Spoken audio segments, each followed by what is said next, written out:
하나님이라 부르는 자는 우리 찬양드립니다. 하나님을 하나님이라 부르는 자는 복이 있으리라. 날이 있으리라. 우리 서로 즐겁게 사랑하면은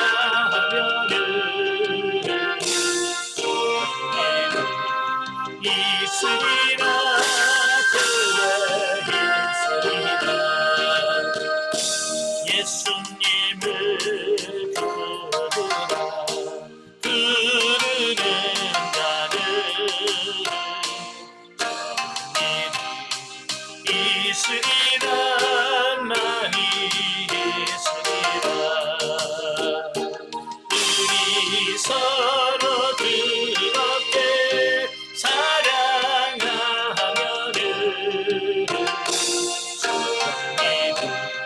있으리라. 그게 있으리라. 성령님의 인도를 구하는 자를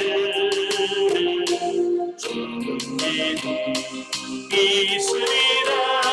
많이 있으리라. 우리 서로 즐겁게 사랑하면은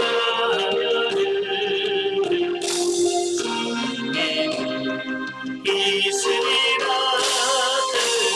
그게 있으리라. 아멘. 기도하겠습니다.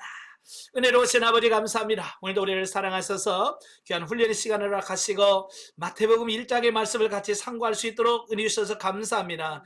하나님의 말씀을 우리 영의 양식이 온디 오늘도 이 말씀을 통해서 우리 영혼이 흡족한 은혜가 임할 수 있도록 성령님 도와주옵소서. 시정은 주님께 맡겨오며 예수님의 이름으로 감사하며 기도합나이다. 아멘. 예, 이제 순위자 과정, 오늘 두 번째 시간인데요. 이제 두 번째 시간부터는 이제 마태복음부터 요한계시록까지 한 장씩, 한 시간씩, 한 시간에 한 장씩 보면서 계시 발전사가 어떻게 진행되어지는가라고 하는 부분을 같이 보도록 하겠습니다. 자, 강의안 보시면 제1장 예수님의 족보와 동정녀를 통한 성육신 탄생의 과정, 이 1장의 내용이 이렇습니다. 그 중에서 이제 1절부터 17절까지 나와 있는데요. 이것은 예수 그리스도의 족보에 대한 말씀입니다. 자, 성경 보셨죠? 성경 보시면 자, 마태복음 1장 1절부터 17절까지 우리 같이 한 목소리로 봉독하도록 하겠습니다. 아브라함과 다윗의 자손 예수 그리스도의 계보라.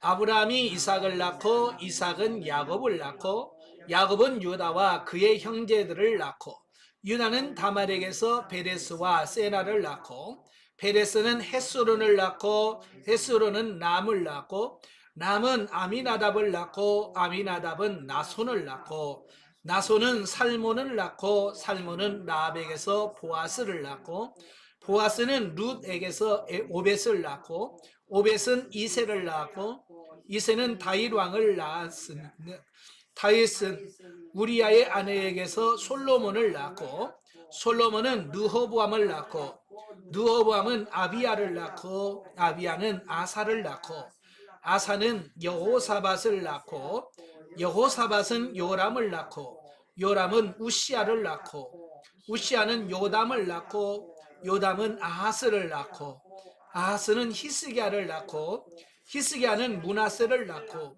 므낫세는 아몬을 낳고 아몬은 요시야를 낳고 바벨론으로 사로잡혀 갈 때에 요시야는 여고냐와 그의 형제들을 낳으니라. 바벨론으로 사로잡혀 간 후에 여고냐는 스알디아를 낳고 스알디엘은 수룹바벨을 낳고 수룹바벨은 아비웃을 낳고 아비웃은 엘리야김을 낳고 엘리야김은 아소르를 낳고 아소르는 사독을 낳고 사독은 아킴을 낳고 아킴은 엘리웃을 낳고 엘리웃은 엘리아사를 낳고 엘리아사는 mat단을 낳고 mat단은 야곱을 낳고 야곱은 마리아의 남편 요셉을 낳았으니 마리아에게서 그리스도라 칭하는 예수가 나시니라. 그런즉 모든 대수가 아브람부터 다윗까지 14대요 다윗부터 바벨론으로 사로잡혀 갈 때까지 14대요 바벨론으로 사로잡혀 간 후부터 그리스도까지 14대더라. 아멘. 자, 이 말씀은 예수 그리스도의 족보에 대한 말씀이에요. 자, 강의안 보시면, 자, 본서는 유대인을 제 1차 독자로 삼. 그리고 마태복음의 독자가 누구냐면 유대인들에게 전한 복음의 메시지인 거예요. 참고로 마가복음은 로마에 있는 로마 시민들, 이방인들을 향해서 마가복음을 기록했어요. 그럼 누가복음은 이방인 데오빌로에게 예수 그리스도를 소개하기 위해서 쓴 책이 누가복음이고요.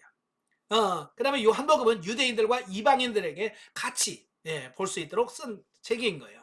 그러니까 성경을 읽다 보면 같은 내용인데도 불구하고 조금씩 다르죠. 그죠? 왜냐하면 그 대상들이 누구냐에 따라서 그 내용들이 조금씩 변형되는 것을 보게 돼요. 예를 들어서 유대인들에게는 예를 들어서 6월절 그러면 다 알아. 그러니까 6월절에 설명할 필요가 없죠. 근데 마가복음 같은 경우는 설명을 해주는 거예요. 왜? 그들은 이방인들이기 때문에 그런 걸 모른단 말이에요. 모르니까 그들에게 그런 설명을 해주는 어떤 이런 부분들이 있거든요. 그래서 수신자들에 따라서 조금씩 달라진다라고 하는 거예요. 자, 예수 그리스도께서 구약 성경에서 여러 모양으로 예언되어져 왔던 다윗의 왕통을 이은 메시아이자 온 인류를 구원으로 이끌 만왕의 왕이라는 사실을 강조하고자 기록되었다. 마태복음에 기록된 목적이 뭐냐면 왕으로 오신 예수님, 다윗의 그 혈통을 타고 유대인은 왕으로 오신 예수님을 강조하기 위해서 기록한 성경이 마태복음인 거예요. 그래서 마태복음을 다른 말로 왕의 복음이다 라고 말을 합니다. 그래서 메시아 대신 예수님의 사역을 소개하기도 전에 그의 탄생과 유년 시절을 1장과 2장에서 먼저 소개하고 있습니다. 그중 본문은 예수님이 구약 예언의 성취인 다윗의 후손임을 혈통적으로 밝히기 위하여 예수 그리스도의 탄생 기사를 서술하기 전에 먼저 그의 족보를 소개하고 있다.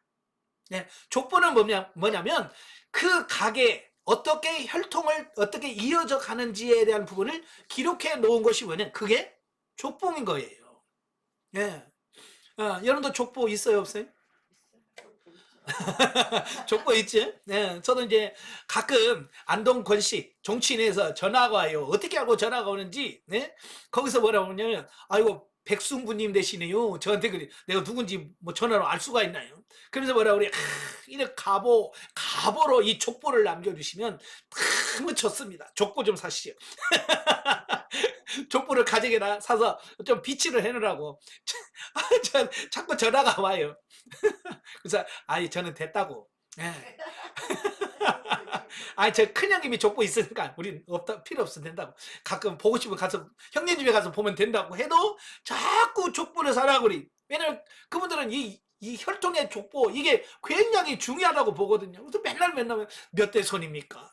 아이고 우리 뭐 할아버지 되시네요. 뭐 이러면서 조부님 그러면서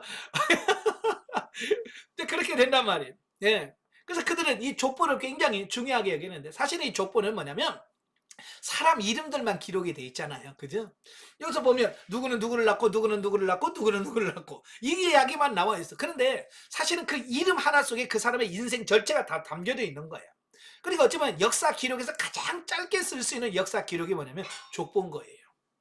그래서 이 족보만 보면 그 사람만 쫙 보면 우리도 그랬잖아요. 아브라함 그러면 성경에 아브라함은 누구를 낳고 아브라함만 나오잖아요. 근데 아브라함 그러면 우리는 아브라함이 갈대아우르에서 부르심을 받고 와서 어떻게 받고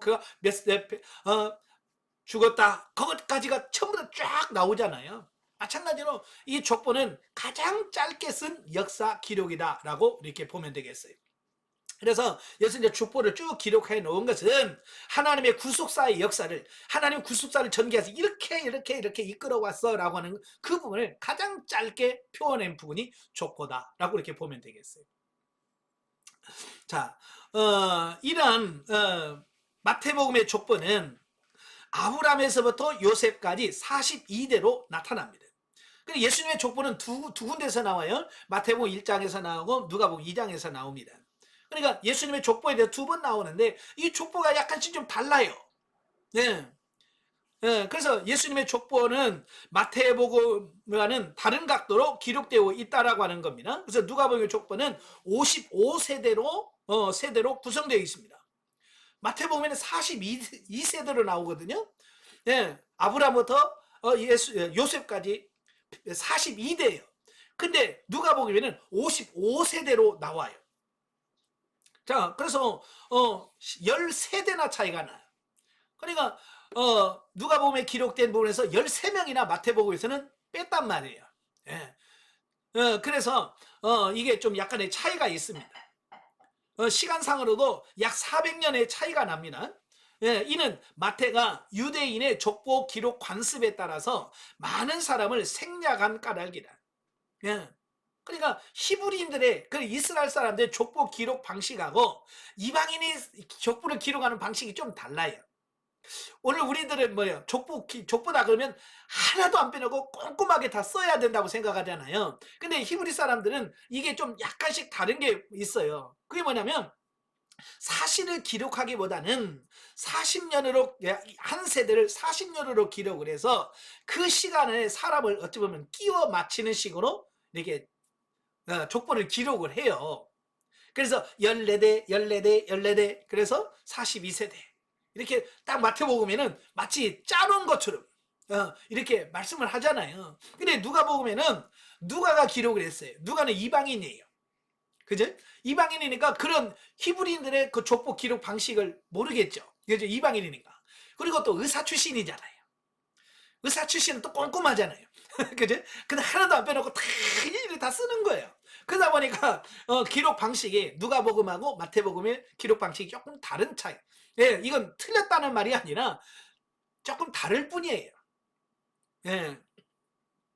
자, 마태가 기록한 족보의 주요 특징 중에 하나가 뭐냐면 족보를 14대씩 3기로 나뉘어서 기록했다는 점이에요.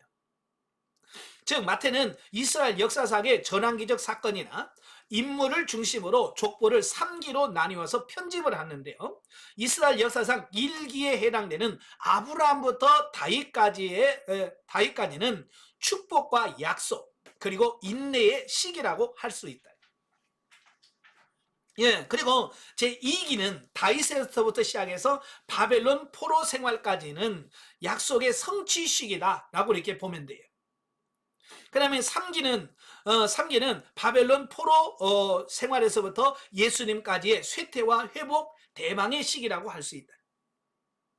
그래서 본문에서의 족보는 예수 그리스도야말로 약속된 메시아임과 아울러 다윗 왕가의 후손으로서 혈통적, 법적 정통성을 지니신 분이라는 점을 부각시켜주고 있다라고 하는 거예요. 그러니까 많은 분들이 예수님은 다윗의 후손이야. 왕으로 오셔서 에이 무슨 소리야. 안 받아들인단 말이에요. 그죠? 그래서 아브라함부터 요셉까지 족보를 쫙 쓰면서 봐봐. 이렇게 예수님은 유대인의 왕으로서 이런 법적으로나 혈통적으로나 완벽한 분이야라고 하는 부분을 드러내기 위해서 바로 이렇게 족보를 기록해 놓았다 그 말입니다. 그러니까 자신의 신분과 지위를 알기 위해서는 족보의 유무가 매우 중요한 겁니다. 나중에 바벨론의 포로에서 돌아오자요. 이제 돌아와요. 그래서 이제 그 가게를 정리하는데 거기 보니까 족보가 없는 사람들이 있는 거예요.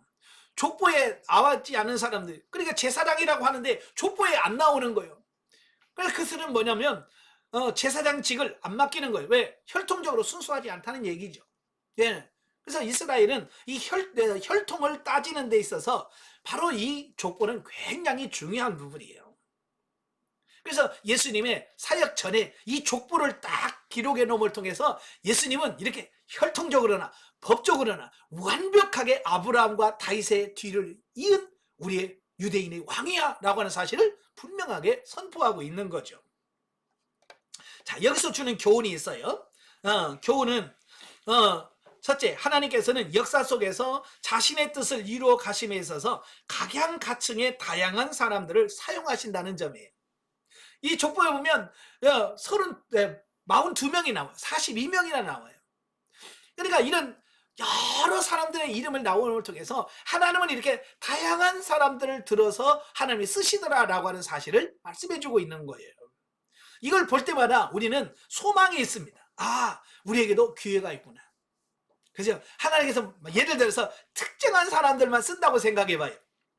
예를 들어서 키가 뭐 180에서 대학교를 졸업해야 되고 뭐 이런 조건들을 두신다고 한다면 우리는 거기 못 들어가잖아요. 그죠? 그러면 하나 우리 안 쓰겠네. 키가 작은데 뭐 나는 돈도 없는데 뭐 나는 뭐 가방끈이 짧은데 라고 할 수 있겠지만 하나님은 전혀 그런 거 안 따져. 누구든지 그 중심이 정말 하나님을 사랑하고 하나님을 기뻐하고 그러면 하나님은 그를 쓰시는 거예요. 그래서 저와 여러분도 하나님의 일하는 일꾼으로서 소망이 있는 거죠. 아, 나도 하나님이 쓰실 수 있겠구나. 여러분도 소망 갖고 사시길 바래요. 예. 예. 내 나이가 몇인데 모세는 80에 쓰셨어요. 모세는 80에 부르심을 받았다니까요. 예. 그러니까 그런 거 걱정하지 마시고 우리가 준비되었느냐, 내가 준비되었느냐 그렇지 않아요. 이게 중요한 거예요. 아시겠죠? 예. 두 번째로는 예수 그리스도의 복음 안에서는 유대인과 이방인, 남자와 여자의 차별이 사라졌다는 점을 보게 됩니다. 이게 무슨 말이냐면 이 예수님의 족보에 보면 여자가 4명이나 나와요. 그죠? 족보에 여자의 이름이 4명이나 나오고 그 중에 또 이방인들까지 나와 있어요. 그죠? 예, 여자 4명이 나와요. 그 다음에 이방인이에요. 기생 라합은 가나안 족속이에요. 룻은 모압 족속입니다. 바로 이렇게 이방인들까지 포함이 되어 있어요. 그리고 여자들까지 이건 좀 획기적인 거예요. 그렇잖아요? 우리도 족보에 보면 이제 여자들도 족보에 올라갑니다. 옛날에는 족보에 여자 기록을 안 했어요. 근데 요즘에는 다 올라가요. 이제 손녀들도 다 올라가고, 예, 올라가는데 옛날에는 안 올렸거든요. 세 번째는 예수 그리스도의 족보에도 죄인들이 포함되고 있다는 점이에요. 그러니까 이 아하스 왕이라든지 므낫세 왕이라든지 이 왕들은요 굉장히 악한 왕들이에요.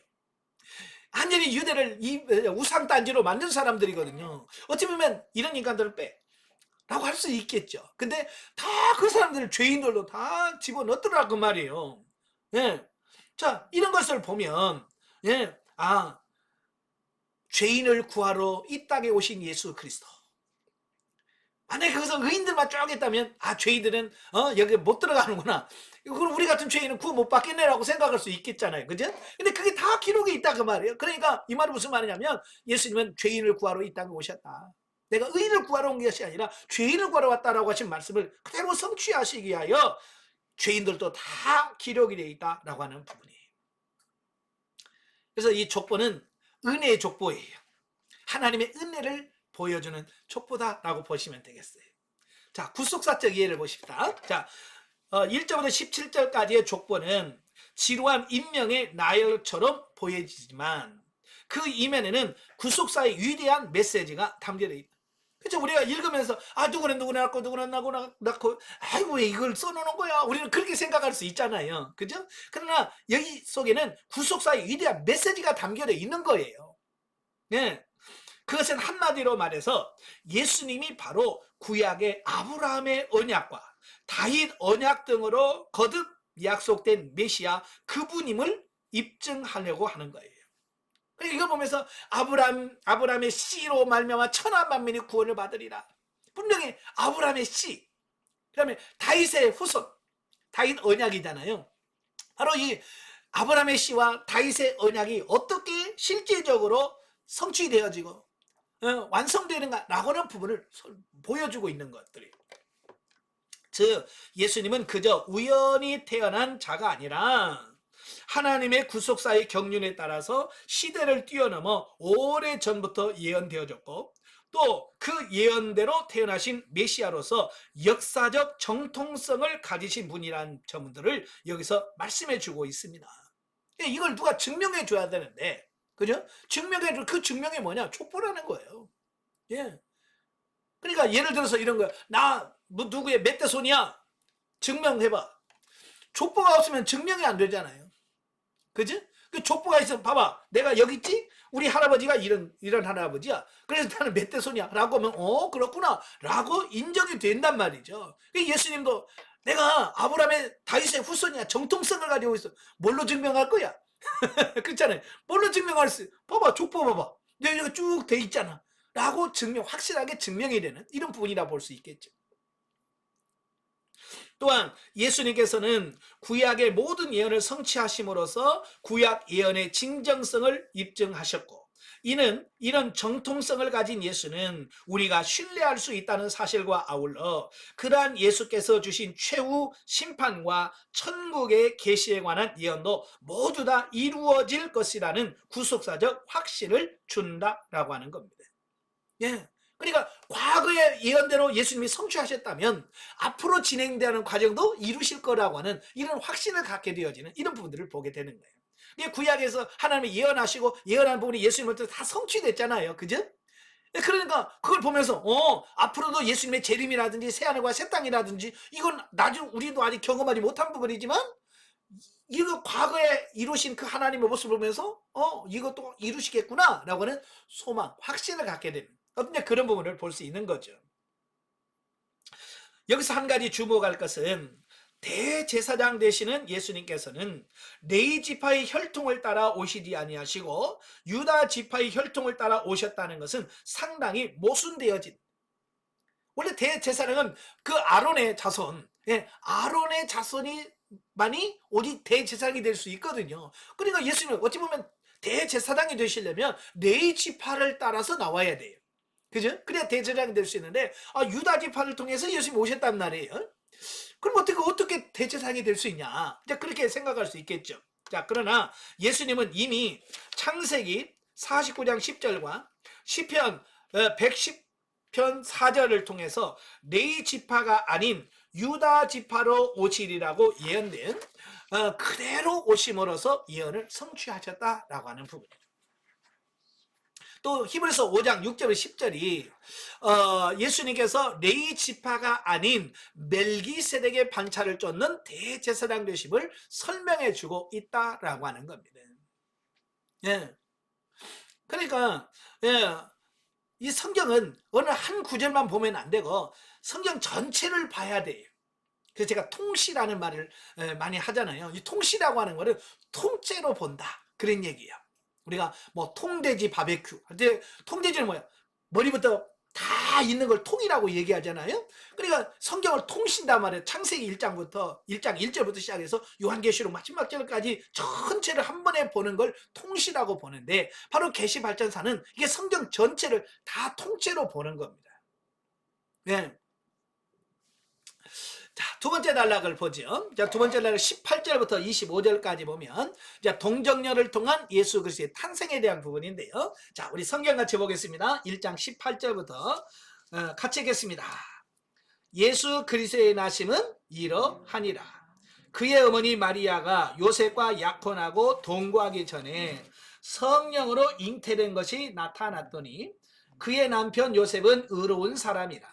그를 드러내지 아니하고 가만히 끊고자 하여 이 일을 생각할 때에 주의 사자가 현몽하여 이르되 다윗의 자손 요셉아 내 아내 마리아 데려오기를 무서워하지 말라.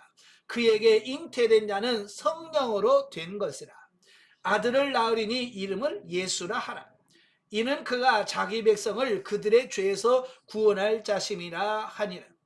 이 모든 일이 된 것은 주께서 선지자로 하신 말씀을 이루려 하심이니 이르시되 보라 처녀가 잉태하여 아들을 낳을 것이요 그 이름은 임마누엘이라 하리라 하셨으니 이를 번역한즉 하나님이 우리와 함께 계시다 함이라. 요셉이 잠에서 깨어 일어나 주의 사자의 분부대로 행하여 그의 아내를 데려왔으나 아들을 낳기까지 동침하지 아니하더니 낳음의 이름을 예수라 하니라. 아멘. 자, 여기서 동정녀를 통한 예수님의 탄생. 이 동정녀 탄생은 지금도 많은 논란을 가지고 있어요. 여기서 말하는 동정녀라고 하는 말은 처녀라는 얘기예요. 예. 남자와의 관계가 없는 순수한 여인을 가리킬 때 동정녀라고 말을, 바로 이 부분을 많은 이제 논란거리가 되어지죠. 왜냐하면 어떻게 처녀가 애를 낳아? 이제 그런 거죠. 어때요? 여러분, 처녀가 애 낳을 수 있어요, 없어요? 예수님만. 그렇죠. 예수님만 가능하지. 보통은 이거 불가능한 거예요. 네. 어떻게 여자 혼자 애를 낳아요? 네. 그래서 별의별 추측을 다 해요. 그래서 그 황당한 사건, 상당한 설이 하나가 있는데 그게 뭐냐면 이 마리아가 바람을 피웠다는 거예요. 마리아가 요셉 말고 다른 남자하고 바람을 피워가지고 임신을 했는데 이걸 숨겨야 되잖아요. 그죠? 이걸 숨겨야 돼서 내가 누구한테 이거 그게 아니고 하나님이 나에게 이렇게 해서 나를 잉태케했다. 뭐 그렇게 주장하는 설도 있습니다. 이거 황당하죠. 그러니까 왜냐하면 못 믿으니까. 이런 사실을 어떻게 믿어요? 지금 시대도 안 믿는데 2000년 전엔 그걸 더 안 믿죠. 근데 지금은요. 지금은 여자 혼자도 애 낳을 수 있습니다. 예. 예. 요즘에 시대가 그래요. 그래서 요즘에 결혼 안 하고 어떤 정자 기증 받아가지고 여자 혼자서 애를 낳아요. 요즘엔 또 뭐요? 남자나 여자가 젊었을 때 정자 냉동시키고 남자 냉동시켜요. 그래서 심지어는 남편이 전쟁에 나가서 죽어. 그러면 그 남자가 남긴 정자를 가지고 남자와 해서 애를 낳고, 지금은 그래요. 여자 혼자 애 낳대. 이해가 돼. 지금 시대야 이해가 되겠지만 2000년 전에 어떻게 그게 이해가 되겠어요. 그죠? 그래서 이게 참 논란이 많은 부분이기도 합니다만은, 이 믿음으로 보면 하나님의 천지만물을 창조하신 그 하나님이 여자에게 애 하나 못 낳게 하겠습니까? 그죠? 경수가 끊어진 사라에게 아들을 낳게 하신 분이 하나님이시고요. 그렇잖아요? 여러분, 태양을 만드는 게 어렵겠어요? 여자 안에 애를 하나 만드는 게 어렵겠어요? 예? 저도 이런 부분들이 잘 이해가 잘 안 됐어요, 예전에는. 예? 근데 창세기 1장 1절, 천지 하나님이 천지를 창조하시냐, 이 하나님 한 말씀을 딱 믿어지니까요. 이 우주 만물을 창조하신 그 하나님, 그까짓 거 못하겠어? 라고 하니까요. 다 믿어지는 거예요, 그게. 천지 창조가 믿어지면 다 믿어지는 거예요. 근데 창세기 1장 1절이 안 믿어지니까 다 믿어지는 거예요. 그죠? 천지를 하나님이 창조하셨다는데, 다 믿어지는 겁니다. 자, 본달락에서 예수 그리스도의 탄생 경위를 구체적으로 밝히고 있습니다. 자, 그런데 보면은 예수 그리스도께서 남자와 여자의 일반적인 혼인 관계에 의하여 탄생한 것이 아니라 단지 여자의 몸을 빌려 성령으로 잉태하신 후 탄생하셨음을 강조하고 있다라고 하는 거예요. 이제 오늘 본문에 좀 간단하게 나와 있습니다만은 누가복음에는 좀 자세하게 나와 있어요. 그 마리아에게 나타나셔서 내 몸에서 아이가 나을 것이다. 나는 남자를 모르니 어떻게 내 아이가 있겠습니까? 하나님께서 너에게 은혜로 덮으실 터인데. 자, 그러면 쫙 그 설명을 쫙 해놓죠. 여기서 예수 그리스도의 동정녀 탄생은 앞서 족보를 통해서 강조된 인성에 있어서 신성을 부각시켜주고 있다라고 하는 겁니다. 즉, 온 인류를 죄와 사망에서 건져내시기 위해 예수 그리스도는 친히 사람의 모습으로 성육신 하실 수밖에 없었으나 동시에 하나님의 공의를 만족시킬 만한 흠없는 희생제물이 되기 위해서는 아담으로부터 온 인류에 전가된 원죄와 전혀 무관한 존재여야 한다라는 사실. 그러니까 우리 인간을, 범죄한 인간을 구원하시려고 하면 조건이 뭐냐면 사람이어야 된다는 거예요. 사람이어야 우리 인간을 구원할 수 있고, 두 번째는 죄가 없어야 된다는 조건이 붙어요. 사람이어야 되고 죄가 없어야 된다는. 근데 우리 인간은 부모 그리고 아버지와 엄마 사이에서 태어난 자식들은 다 원죄를 이어받는다 그 말이에요. 그러니까 사람과의 관계에서, 정상적인 부부 관계에서 태어나는 것은 다 죄인으로 태어나는 거예요. 그죠? 그래서 죄인이라서 인간은 우리 구세주 메시아가 될 수가 없어. 왜? 죄인으로 태어나기 때문에 그래요. 예수님도 마찬가지예요. 요셉과 마리아 사이에서 정상적인 부부관계에서 태어나면 죄를 갖고 태어나. 그래서 메시아가 될 수가 없는 거예요. 예. 그래서 사람이어야 된다는 첫째 조건. 그러니까 사람에게서 나야 사람이잖아요. 그죠? 사람에게서 나야 돼. 근데 또 남녀 관계가 되면 죄인이란 말이에요. 그러니까 이걸 완벽하게 이걸 두 가지를 이루시려면 처녀의 몸에서 탄생해야만 된다라는 사실이에요. 예. 사람이어야 되니까. 예. 그래서 예수님께서 왜 처녀의 몸에서 태어나야만 하는가라고는 부분을 여기서 설명해 주고 있는 거예요. 아시겠죠? 그래야 처녀의 몸에서 태어나야 첫째 사람에서 났어요. 그죠? 사람이죠? 예. 그 다음에 아버지를 통하지 않기 때문에 죄가 유전이 안 되는 거예요. 예. 자, 그러므로 동정녀 탄생이라고 하는 특별하고도 경이로운 탄생 과정을 통하여 메시아로서의 예수 그리스도는 여인의 몸에서 태어나 사람의 아들로서의 인성과 또 성령으로 잉태된 하나님의 아들로서의 신성을 아울러 지니고 계십니다. 그래서 예수님은 사람의 아들로서 인성을 갖고 계시고 또 성령으로 태어났기 때문에 하나님의 신성을 그대로 이어받았습니다. 그래서 예수님은 신인 양성자. 우리는 인성만 갖고 있잖아요. 그죠? 우리 사람으로서의 성향을 갖고 있지 신성은 없어요, 우리 안에. 근데 예수님은 신성, 하나님의 성품도 갖고 있고 사람의 성질도 그대로 갖고 있다. 나중에 이제 초대교회에서부터 이단들이 나오기 시작하는데요. 특별히 영지주의자들. 이 영지주의자들은 이 신인 양성 중에서 하나를 부인합니다. 어떻게 하나님이 신성과 인성을 가지고 있어? 아니야. 예수님은 그냥 사람의 아들이야. 그래서 신성을 부인해버리거나 예, 아니야. 사람이 아니었어. 그냥 신이었어. 그래서 신성만 강조하게 돼. 그래서 요한 1서, 2서, 3서에 보면 예, 우리 사람 인성을 부인하면 예수가 하나님의 아들인 걸 부인하면 사람의 아들인 것을 부인하면 이건 이단이다. 적그리스도라고 표현하고 있습니다. 그래서 우리는 예수 그리스도의 신성과 인성을 같이 믿는 그런 삶이 되어야 된다라고 말씀해주고 있습니다. 예, 그래야만 완벽한 중보자, 완전한 메시아가 될 수 있기 때문에 그렇습니다. 아시겠죠? 예. 자, 교훈, 여기서 주는 교훈이 뭐냐? 첫째, 오직 예수 그리스도 한 분만이 온 인류의 죄와 사망에서 건질 수 있는 구세주이시다라고 하는 말씀을 하고 있는 거예요. 예, 바로 이 두 조건을 갖출 수 있는 사람은 없어요. 그죠? 죄가 없이 태어나는 이 조건 아무도 갖추지 못. 사람은 못 갖춥니다. 예. 그래서 예수 그리스도만이 유일한 우리의 구원자다. 그래서 사도행전 4장 12절에 뭐라고 말씀합니까? 예수 외에는 구원받을 만한 다른 이름을 주신 적이 없다. 요즘에는 또 잘난 척 하신 분들이 많아요. 예. 그래서 자기가 재림 예수라고 주장한 사람들이 많습니다. 지금도 우리나라에도 자기가 자칭 재림 예수라고 주장한 사람이 공식적으로 드러난 사람만 19명이래. 이 좁은 땅덩이에 내가 재림 예수다 라고 공식적으로 주장하는 사람들만 19명이래. 네. 예, 지가 또 하나님이라고 주장하는 사람들이 있고 지금도 저 밑에서 지금도 작업해 가는 거예요.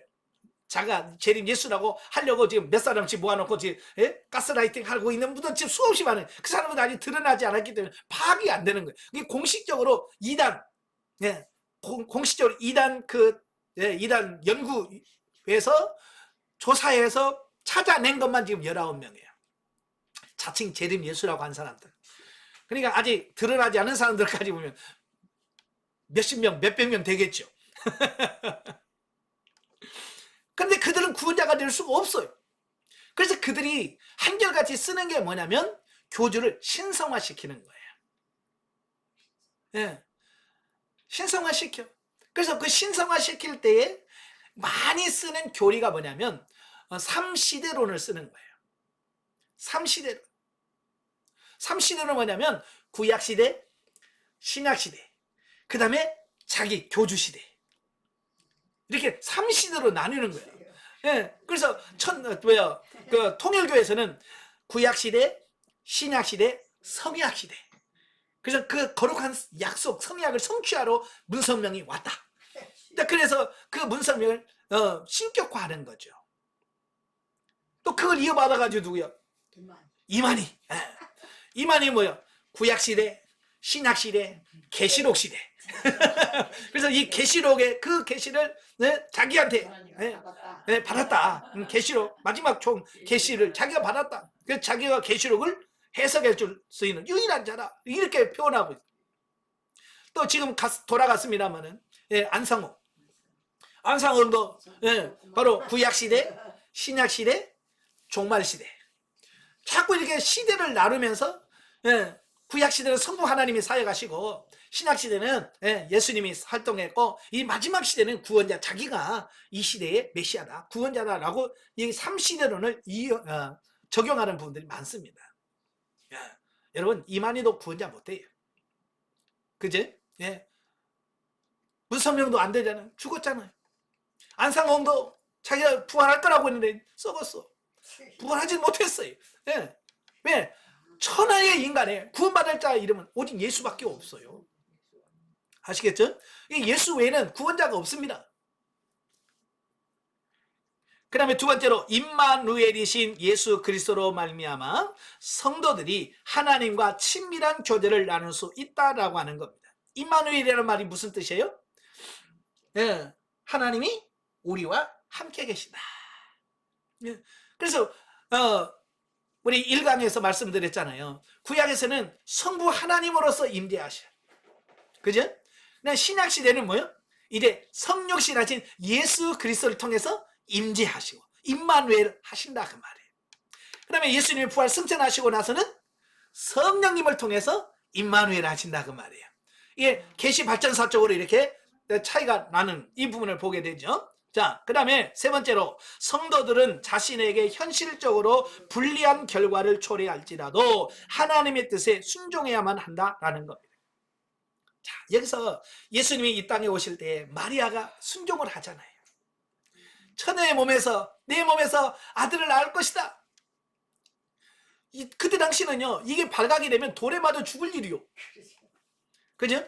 결혼하지 않은, 그래 약혼만 했거든요. 이스라엘은 약혼을 하면 법적으로 부부예요. 근데 아직 신방을 차리지 않고 이제 서로 약속만 한 거예요. 이제 결혼하면 그냥 부부로 삽시다.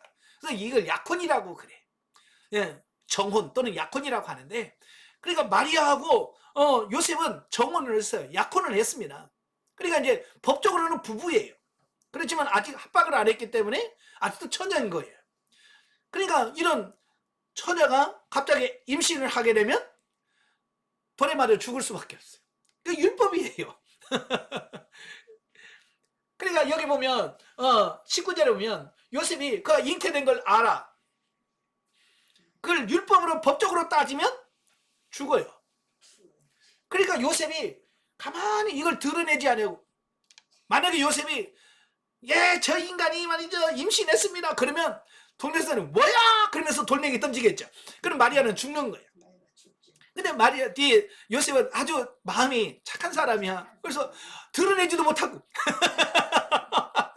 드러내면 죽으니까 그냥 조용히 끊으려고 조용히 이걸 끊으려고 하는 거예요. 근데 뒤에 사자가 나타나서 그 마리아 데려오기를 두려워하지 마라.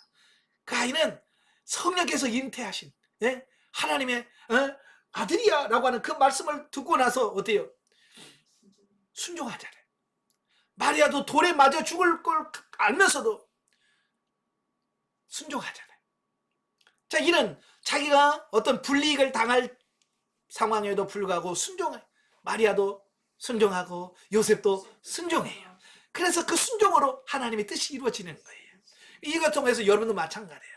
여러분도 하나님 말씀에 순종할 때에 그 순종을 통해서 하나님이 여러분을 통해서 사용하시는 이런 부분이 있다는 것을 기억하시면 좋겠습니다. 그래서 영성은 뭐예요? 이렇게 하나님께 순종할 수 있는 삶으로 우리 자신이 바뀌어져 가는 거예요. 그래서 영성에 놓고 순종 안 하면 영성 아니에요. 엉성이야. 아시겠죠? 우리는 영성했지 엉성한 게 아니잖아요. 그래서 내가 손해를 보더라도 하나님의 뜻이다, 하나님께서 하나님 원하시는 거다라고 하면 아멘 하고 순종할 줄 아는 그런 삶이 되셔야 돼. 자, 영적에 보죠. 자, 영적에 보시면 예수님의 탄생은 족보상으로는 유다의 혈통이지만 성령의 잉태로 태어나셨다. 그래서 족보상으로만 사실 예수님은 족보상으로만 유다의 아브라함의 유다 족속이지 사실은 아니에요거든요. 왜 남자의 씨가 없으니까.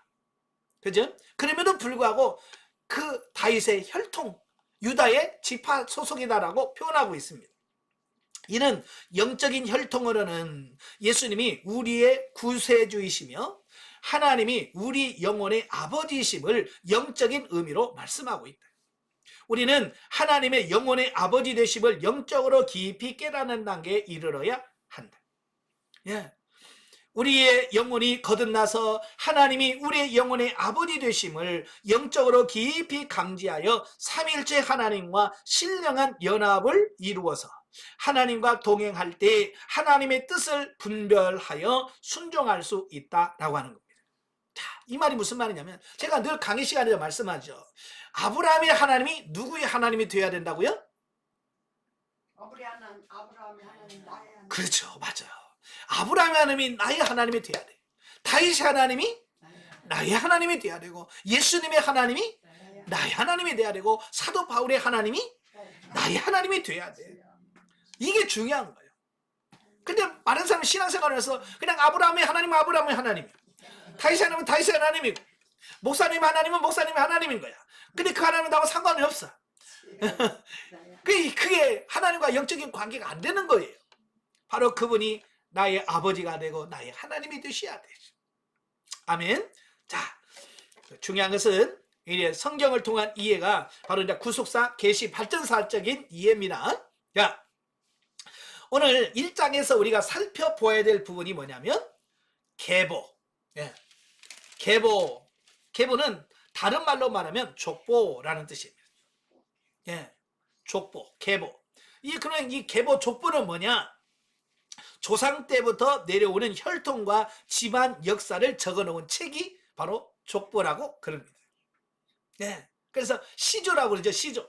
그 성씨의 시조부터 시작해서 쭉 내려오는 겁니다. 근데 저 같은 경우는 안동권 씨거든요. 안동권 씨인데 그 안동권 씨의 시조가 누구냐면 그 신라 시대 때 김신, 안동 김씨라고 하는 분이 계셨어요. 김신이라고 하는, 그러니까 안동 김씨에서 김신이라고 하는 분이 계셨는데 이분이 국가에 큰 공을 세워요. 큰 공을 세우니까 왕이 선물을 줘야 되겠는데 이분이 다 가진 거야. 뭐 땅도 많지 돈도 많지, 근데 뭐 땅 많은데 땅 줘봐야 아무 의미도 없고. 그래서 이 왕이 성씨를 선물로 하사를 합니다. 권세권이라고 하는 그 성씨를 그 김신이라고 하는 분에게 내게 너의 권세권이라는 성을 허락한, 하사한다. 그래서 성씨를 선물로 받습니다. 그래서 이 권씨는 안동 김씨의 김신이라고 하는 분이 그 안동 권씨의 시조가 돼요. 그래서 안동 김씨하고 안동 권씨는 일가예요. 같은 가족이에요. 뿌리가 원래 같습니다. 그렇지만 이 안동 권씨의 시조가 누구냐? 김신이라는 분이 시조가 되어져서 그분이 1대. 그래서 쭉 2대, 3대, 4대, 4대에서 지금 36대, 37대, 38대, 39대 이렇게까지 내려오고 있거든요. 예. 바로 이게 그 조상 때부터 쭉 시조부터 해서 내려온 것을 다 기록해 놓은 게 뭐냐? 그게 족보다라는 거예요. 예. 성경에 보면 이 족보, 계보라고 하는 분이 참 많이 나와요. 예. 성경에 참 많이 나오는데 성경을 왜 자주 이렇게 족보를 기록해 놓은 부분이 많이 나올까? 왜 자주 등장할까요? 중요하지 않으면 그냥 넘어가겠죠.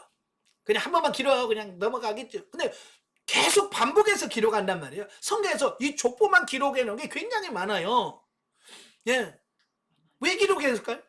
중요하니까. 예. 중요하니까 성경에서는 그걸 계속해서 기록을 해 놓는 겁니다. 그러니까 창세기에서 말한 여자의 후손에 대한 그 언약이 어떻게 예수 그리스도까지 이어져 가는지에 대한 부분을 정확하게 시대마다 이걸 짚어주는 겁니다. 그래서 하나님의 언약이 이렇게 정확하고 명확하고 확실하게 진행되어 가고 있다. 이것을 족보를 통해서 계속 보여주고 있는 겁니다. 그래서 한 번도 족보가 끊어지지 않아요. 계속 이어집니다.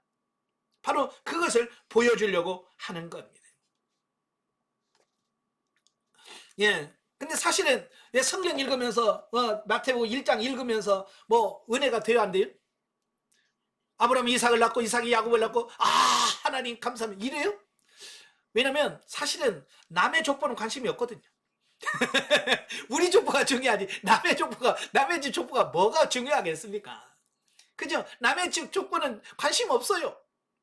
그러니까 성경 읽으면서 이 족보에 우리는 관심이 별로 없어. 근데 예수님의 족보는 달라요. 왜냐하면 우리의 구세주가 되시고 우리의 메시아가 되시는 족보이기 때문에 그 예수님의 족보는 매우 중요하다는 사실이에요.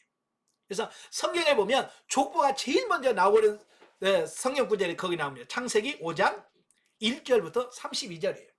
한번 찾아보겠습니다. 자, 창세기 5장 1절부터 32절까지. 창세기 5장 1절부터 자, 거기 보면 이것은 아담의 계보를 적은 책이니라. 하나님이 사람을 창조하실 때에 사람의 모양대로 지으시되 남자와 여자를 창조하시고 그들이 창조하시는 날에 하나님이 그들에게 복을 주시고 그들의 이름을 사람이라 일컬으셨더라. 아담은 130세에 자기의 모양 곧 자기의 형상과 같은 아들을 낳아 이름을 셋이라 하였고 아담은 셋을 낳은 후 800년을 지내며 자녀를 낳았으며 그는 930세를 살고 죽었더라. 그래서 최초의 아담에 대한 족보가 나오고 그 다음에 그의 아들 셋이 나오고 그 다음에 에노스가 나오고 그래서 쭉 해서 32절에 보면 누구까지 나와요? 노아까지. 노아와 그의 아들 셈, 함, 야벳까지 그게 1차 족보가 쭉 나와요. 자, 그래서 인류의 역사에 어쩌면 아담으로부터 시작해서 노아의 그의 아들까지의 족보를 쭉 설명해 주고 있습니다.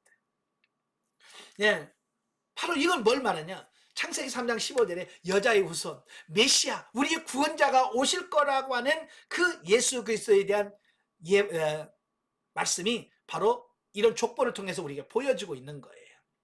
자, 그 다음에 두 번째 족보가 또 나옵니다. 그 외에도 또 많은데요. 10장, 창세기 10장. 창세기 10장에 보면 또 나와요.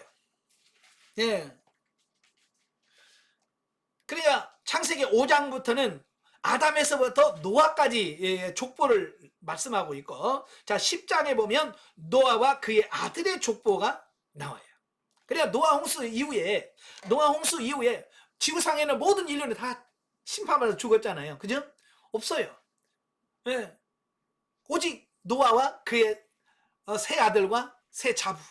그래서 그들을 통해서 인류가 또 새롭게 시작한단 말이에요. 그래서 이 노아로부터 시작하는 또 새로운 인류의 시작을 알리면서 족보의 기록이 또 나옵니다. 1절부터 10장 1절부터 32절까지가 쭉 나오는데요. 자, 10장 1절은 노아의 아들 셈과 함과 야벳의 족보는 이러하니라.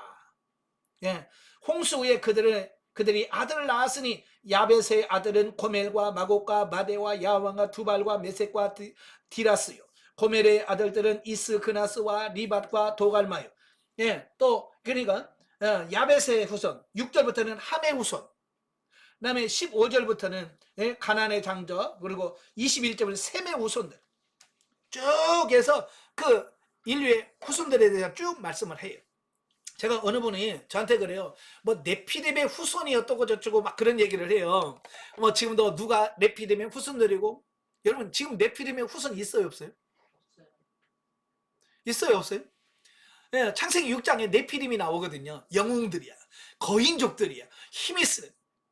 그들이 아직도 뭐 거인족이 있고 영웅족이 있다 뭐 이렇게 말씀하는데 가나안 그 땅이 그 족속들 아니에요? 아닙니다. 이미 그들은 노아 홍수 때 다 이미 없어진 족속들이에요. 지금 이 지구상에 있는 사람들은 네피림의 후손이 아니고 노아의 세 아들 셈과 함과 야벳의 후손을 해서 나눠진 것 뿐이에요. 그래서 함의 후손들이 가나안 족속들이에요. 예. 이스라엘은 셈족들이고, 그럼 저주받았지. 예. 그러면 저 유럽 그쪽에는 야벳 족속들의 후손들이 바로 이제 그게 흩어지면서 전 인류에 이렇게 됐어요. 그러니까 지금은 네피lim 후손은 없어요. 그래서 예. 유럽이 복이 있나 봐. 복된 부자 나라인가 봐요. 예. 하나님께서 이미 야벳에게 축복해 주었잖아요. 예. 그러니까 야벳에, 그러니까 창세기만 나오는 그 축복이 그대로 그들에게 성취되어지는 겁니다. 예. 자, 그다음에 쭉 넘어가서 그 이후에도 이 족보의 기록이 굉장히 좀 많이 나와요. 근데 중요한 부분은 이제 역대상이에요. 역대상 1장 1절부터 장장 족보의 기록이 9장 44절까지 갑니다. 역대상에 보면 역대상 1장 1절부터 시작해서 9장 44절까지가 전체가 뭐냐? 이게 족보 이야기예요. 족보 이야기예요. 그러니까 많은 분들이 역대상 읽다가 짜증내. 무슨 족보 얘기 계속 낳고 누가 낳고 죽고 맨날 그 얘기만 하는 거야. 그러니까 아이고 이거 지겹다라고 말하는데요. 왜 이렇게 계속 반복해서 족보를 기록한다고요? 중요하니까. 이건 굉장히 중요한 거예요. 우리 입장에서는 말 똑같은 이름이지만 사실 하나님께서는 이 족보가 굉장히 중요한 거예요. 왜? 창세기에서 예언되어진 메시아가 바로 이런 혈통적으로 정통성을 이어받아서 예수 그리스도가 거기서 태어나서 하나님의 약속이 성취야 라고 하는 부분을 명확하게 보여주는 게 족보라고 그러죠. 그래서 계속해서 창세기에서 거듭거듭 그 혈통이 이렇게 진행되어 간다는 사실을 명확하게 이야기를 하고 있는 거예요. 그래서 역대상에도 아담부터 시작해서 쭉 말씀하셔서 결국 사울 왕의 자손들까지 그 족보에 대한 기록을 쭉 하고 있습니다. 그러니까 이 족보의 기록은 굉장히 중요한 기록들이에요. 그래서 구약은 뭐냐? 구약은 오실 메시아, 구원자로 오실 예수 그리스도에 대한 예언적 족보라고 보시면 돼요. 예수님이 오실 때까지의 족보를 구약이라고 보시면 되겠고, 자, 그 예언이 어떻게 돼요? 신약 시대는 성취되어지는 겁니다. 자, 그래서 자, 오늘 본문 마태복음 1장에 보면 이래 오신 예수님, 구약은 오실 예수님에 대한 이야기라면 신약은 오신 예수님이란 말이에요. 그래서 마태복음 1장 1절에 보면 아브라함과 다윗의 자손 예수 그리스도의 계보라. 그래서 아브라함부터 시작해서 예수 그리스도까지의 계보를 42대로 쫙 설명해 주고 있습니다. 자, 그 다음에 여기는 간단히 넘어가고요. 그 다음에 나오는 게 어디냐면 누가복음이에요. 누가복음 3장 23절. 누가복음 3장 23절부터 38절까지 보면 이제 족보를 이제 거꾸로 올라갑니다. 예. 누가복음 3장 23절. 자, 예수께서 가르치심을 시작하실 때에 30세쯤 되니라. 사람들이 아는 대로 요셉의 아들이니 요셉의 이는 헬리오. 그래서 예수님부터 이제 족보가 거꾸로 올라가요. 쭉 올라서 어디까지 가냐면 38장에 보면 그 위는 하나님이시니라.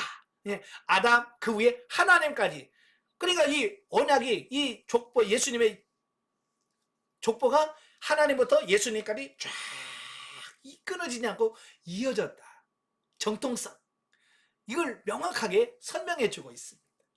그래서 마태복음과 누가복음에는 오신 예수님에 대한 족보를 기록해 주고 있습니다. 그래서 구약에서 예언되어진 그 이야기 이렇게 성취되었다라고 하는 부분을 말씀해 주고 있습니다. 자, 이거 아까 첫째 시간 1강의 때 제가 말씀드린 부분이 있죠. 이걸 계시발전사적으로는 성경적으로 봐야 되는 그 어떤 도표라고 했어요. 그걸 기억하라고 그랬죠. 자, 이거 기억하시죠? 예. 자, 이건 굉장히 중요합니다. 구속사를 이해할 때 이게 굉장히 중요해요. 자, 보세요. 구약 시대인데 구약 시대는 모든 게 예표요, 모형이요, 그림자라 그랬어요. 예. 그래서 여기서 족보로 계보 또는 족보. 예, 계보와 족보를 통해서 바로 오실 예수님. 예, 오실 예수님에 대하여 계속 이 족보를 통해서 이걸 말씀해 주고 있습니다. 그래서 이 계보와 족보가 중요한 게 뭐냐면 오실 예수님에 대한 설명이기 때문에 중요한 거예요. 그죠? 예. 그 다음에 신약시대 성취라고 그랬죠. 바로 예언된 오실 예수님에 대한 예언이 어떻게 돼요? 성취되잖아요. 그래서 오셨다. 예수님이 아브라함의 자손으로서 오셨다. 성취됐다. 예. 그것이 마태복음의 족보와 누가복음의 족보에서 말씀하려고 하는 부분이 뭐냐? 구약의 족보가 성취되었다라고 하는 부분입니다. 자, 여기까지 이해가 되시죠? 자, 그런데 지금 우리는 어디에 살아요? 성령 시대에 살고 성령시대. 교회 시대에 산단 말이에요. 지금 현재 여기가 현재입니다. 현재요. 자, 그러면 지금 우리가 성자. 우리가 오실 예수님을 믿는 것은 아니잖아요. 그지? 네. 또 이미 예수님 오셨으니까. 오신 예수님, 예, 물론 믿죠. 자, 그렇다면 오늘날 우리는 족보를 어떻게 이해할 거냐라고 하는 부분이에요. 자, 이 부분이 이제 6번부터 나와요. 자, 6번 보시면 마태복음 12장 46절부터 56절까지 보시면, 자, 예수님 시대에서 이 족보에 뭐가 생기냐? 개혁. 족보가 완전히 개혁이 일어납니다. 족보 개혁. 이걸 예수님께서 말씀하시는 거예요. 자, 마태복음 12장 46절부터 50절까지 보면, 예, 예수님께서 무리에게 말씀하실 때에 그의 어머니와 동생들이 예수께 말하려고 밖에 섰더니 한 사람이 예수께 여짜오되 보소서 당신의 어머니와 동생들이 당신께 말하려고 밖에 서 있나이다 하니 말하던 사람들에게 대답하여 이르시되 누가 내 어머니며 내 동생들이냐 하시고 손을 내밀어 제자들을 가리켜 이르시되 나의 어머니와 나의 동생들을 보라. 누구든지 하늘에 계신 내 아버지의 뜻대로 하는 자라야 내 형제요 내 자매요 어머니니라. 자, 이 말씀 보면요, 어떻게 예수님은 엄마도 몰라보고 형제도 몰라보고 이럴 수가 있냐라고 우리가 너무 매정하다라고 생각할 수 있겠죠. 그죠? 근데 예수님께서 그렇게 말씀하신 이유는 지금까지 구약의 그 족보는 뭘로 이루어졌어요? 혈통적으로. 그렇잖아요. 혈통적으로 이어졌잖아요. 그래서 누가 누구를 낳고 누가 누구를 낳고 누구를 낳고 누 다음은 누구고 혈통적으로 쫙 해서 아담부터 예수님 그릇까지 혈통적으로 이야기를 했어요. 그런데 예수님이 뭐라고 그래요? 이제 그런 혈통적인 족보는 끝. 예수님 때까지 이 족보는 예수님 때는 끝나는 거예요. 이제 혈통적 족보는 끝나는 시대가 온다 그 말이에요.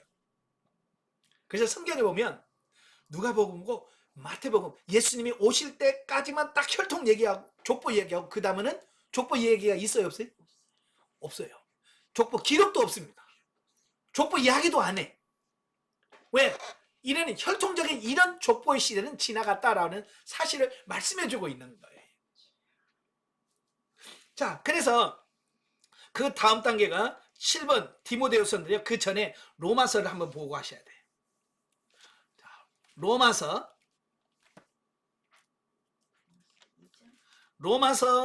2장 28절부터 29절. 로마서 2장 28절부터 29절. 자, 차시는 우리 같이 한번 봉독하죠. 무릇 표면적 유대인이 유대인이 아니요 표면적 육신의 할례가 아니니라. 오직 이면적 유대인이 유대인이며 할례는 마음에 할지니 영에 있고 율법 조문에 있지 아니한 것이라. 그 칭찬이 사람에게서가 아니요 다만 하나님에게서니라. 그랬어요. 이 원리 예수님께서 이제 누가 내 어머니며 누가 내 동생이며 누가 자매냐 라고 하는 말씀을 통해서 이런 족보의 변화가 일어날 걸 얘기했잖아요. 그죠? 바로 이걸 가장 확실하게 깨달은 사람이 누구냐? 바울이에요. 아, 시대가 바뀌었구나. 그래서 표면적 유대인이 아니라, 표면적이라고 하면 혈통적 유대인을 말하는 거예요. 그러니까 예수님이 오셨잖아요. 예수님이 오시고 난 다음부터는 혈통적으로는 의미가 없다. 그러니까 혈통적 유대인은 혈통적 메시아는 예수님까지로 딱 끝나. 족보는. 예수님 이후에는 혈통적이 중요한 게 아니라 이면적 유대인. 이면적이라는 건 예수 그리스도를 믿고 영접하고 하나님의 자녀가 된 사람들은 혈통 상관없어요. 동양이냐 서양이냐 피부가 하얗냐 까마냐 상관없어요. 예수 그리스도를 믿으면 너는 하나님의 자녀야. 아브라함의 자손이야 라고 바뀌어지는 거예요. 사실 여러분 안에 아브라함 피가 흘러야 안 흘러요? 없어요. 여러분 속에는, 우리 속에 대한민국 속에는 아브라함의 혈통 하나도 없어요. 그래서 우리가 뭐예요? 하나님 우리 아버지라고 그리고 아브라함을 믿음의 조상이라고 고백한단 말이에요. 아니 피 한 방울 안 섞였는데. 예, 신약 시대는 혈통적으로 이어지는 족보가 아니라 예수 그리스도를 믿음으로 이어지는 족보기 때문에 그렇다 그 말이에요. 아시겠죠? 그래서 혈통적인 족보는 의미가 없어요. 자, 그래서 지금도 이런 걸 가지고 족보 가지고 싸울 이유가 없어요. 혈통적으로. 아시겠죠? 자, 그 다음에 디모데후서 1장 5절. 디모데후서 1장 5절에 보면 이는 내 속에 거짓이 없는 믿음이 있음을 생각합니다. 이 믿음은 먼저 내 외조모 로이스와 내 어머니 유니게의 속에 있더니 내 속에도 있는 줄을 확신하노라. 자, 여기서 디모데에 대한 가족 이야기를 해요.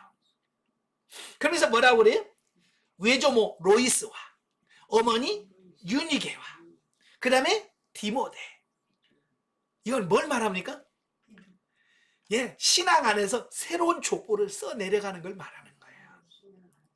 과거에 아담부터 하와 이건 의미가 없어요. 이제 우리에게는 그 족보 상관없어요. 아시겠죠?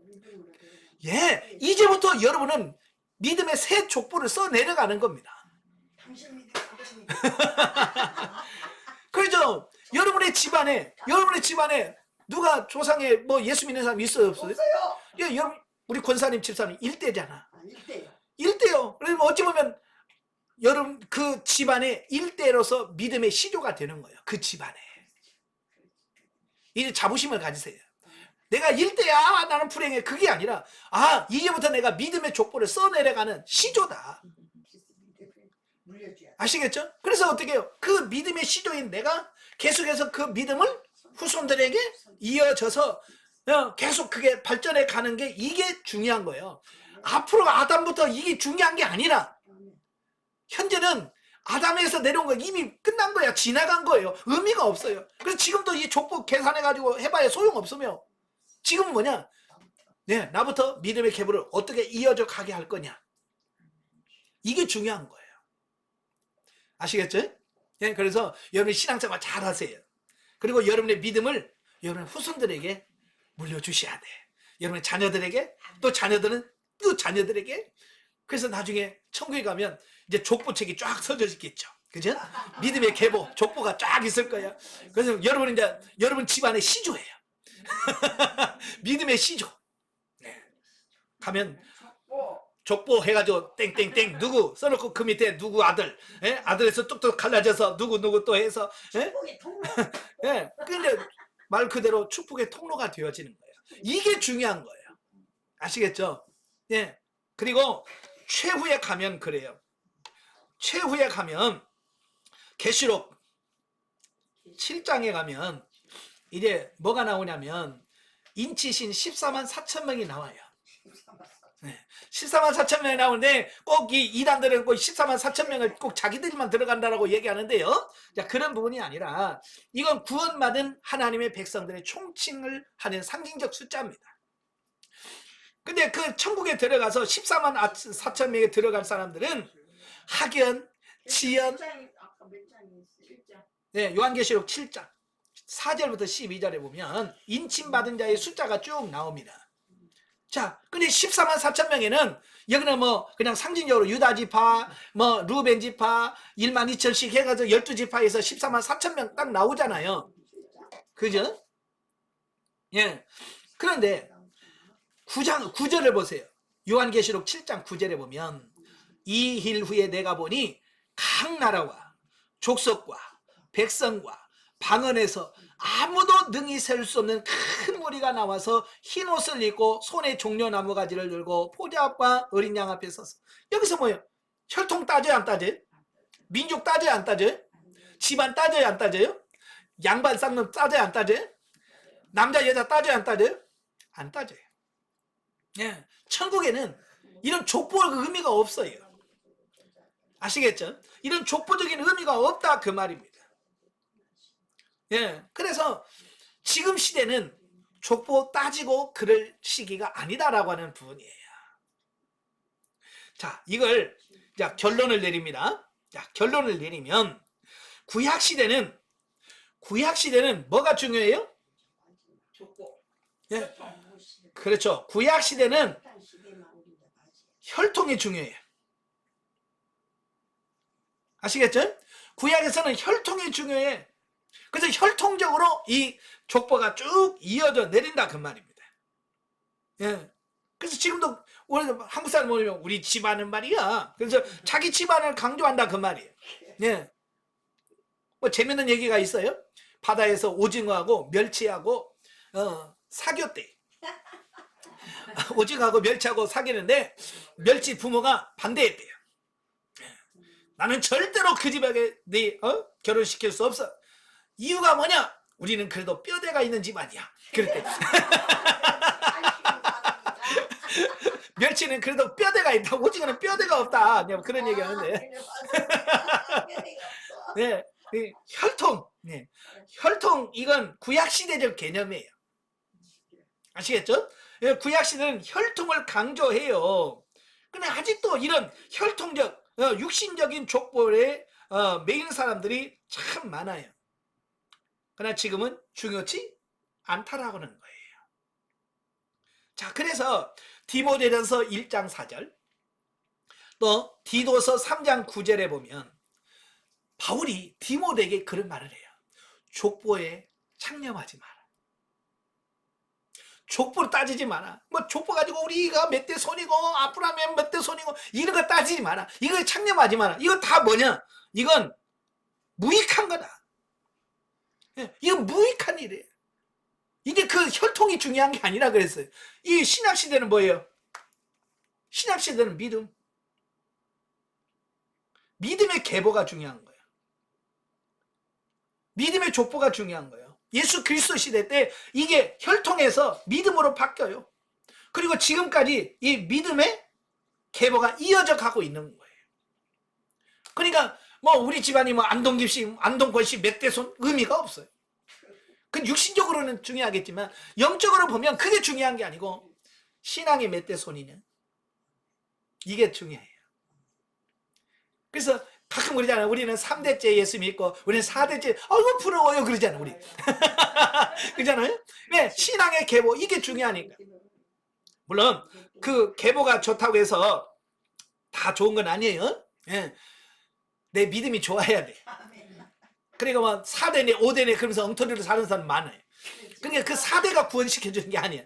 내가 몇 대 손이냐 이게 중요한 게 아니란 말이야. 내가 얼마나 하나님과 1대1의 관계에서 잘 믿느냐 이게 중요하다라는 사실을 말씀해주고 있습니다. 그래서 신약시대와 지금 이 시대는 믿음의 계보가 중요하다. 아시겠죠? 예, 믿음의 계보가 지금 중요한 거예요. 믿음의 계보. 이 믿음의 계보는 언제까지 중요하냐? 언제까지 얘기했어요? 주님 오실 때. 예, 예수 그리스도의 재림 때까지 이 믿음의 계보가 유지가 돼. 근데 이 천국에 가면 그것도 필요 없어. 이제 뭐 할아버지 아버지 이런 구분 없어. 거기 가면 다 뭐요? 형제 자매야. 세상에서는 아버지 할아버지 고조 할아버지 증조 할아버지 뭐 그러지만 천국에 가서 아이고 고조 할아버지 뭐 그래요? 없어. 다 이제 형제요 자매요. 예, 형제 자매로서 이런 구분이 없어지는 거예요. 예, 그래서 우리가 중요한 게 뭐냐? 우리가 이제는 서로 미워하지 마라. 서로 질투도 하지 마라. 왜? 우리는 천국에 가서 다 형제 자매로 살아갈 거예요. 나이 많다고 젊은 것들이 그럴 필요 없어요. 왜? 천국 가면 다 형제 자매가 될 거예요. 우리 육신에서는 뭐 내 나이가 몇인데 뭐 이런 따지지만 천국에 가서 내 나이가 몇인데 안 따져. 그럼 왜? 시간이 없기 때문에 나이의 개념이 없어요. 아시겠죠? 그러니까 미워도 시기도 질투하지 말고 사랑하면서, 아멘. 부부간에도 서로 사랑하면서, 형제간에도 사랑하면서, 성도들 간에도 서로 사랑하면서 그 천국을 사모하면서, 그게 중요한 거지. 우리가 신앙이 몇 대냐 이것도 천국에서는 의미가 없어요. 자, 그러나 지금 우리는 역사적으로 지금 현재잖아요. 그죠? 현재니까 지금은 이 땅에서는 뭐가 중요하다고요? 예, 믿음의 계보가 중요한 거예요. 천국에서는 필요가 없지만 지금 우리가 살아가는 동안에는 믿음의 계보가 중요한 거예요. 그래서 여러분의 믿음의 족보를 써내려 가십시오. 1대, 2대, 3대, 4대, 5대. 주님 오실 때까지 그 믿음의 계보가 쫙 이어가도록 여러분 기도하셔야 돼. 아시겠죠? 네, 기도하겠습니다. 은혜로우신 아버지 감사합니다. 오늘도 귀한 말씀을 들었습니다. 하나님, 구약에서는 혈통적으로 오시는 예수 그리스도의 혈통이 중요하기 때문에 그렇게 족보를 다루었습니다. 그러나 예수님이 이 땅에 오시고 난 이후에는 더 이상 혈통적 족보는 의미가 없습니다. 그래서 믿음의 계보로 바뀌어집니다. 하나님, 우리부터 믿음의 계보를 다시 쓸 수 있도록 주님 도와주옵소서. 믿음의 시조로서 우리 가족들을 바르게 인도하시고 진리하게 바르게 세워서 후손들이 아버지 계속 이어서 하나님을 섬길 수 있는 귀한 역사가 우리 가운데 임할 수 있도록 도와주시옵소서. 더 우리의 믿음이 성장 성숙해지길 원합니다. 정말 하나님이 원하시는 그 삶이 우리를 통해서 나타나게 하옵소서. 예수님의 이름으로 감사하며 기도합나이다. 아멘. 하나님께 드립니다.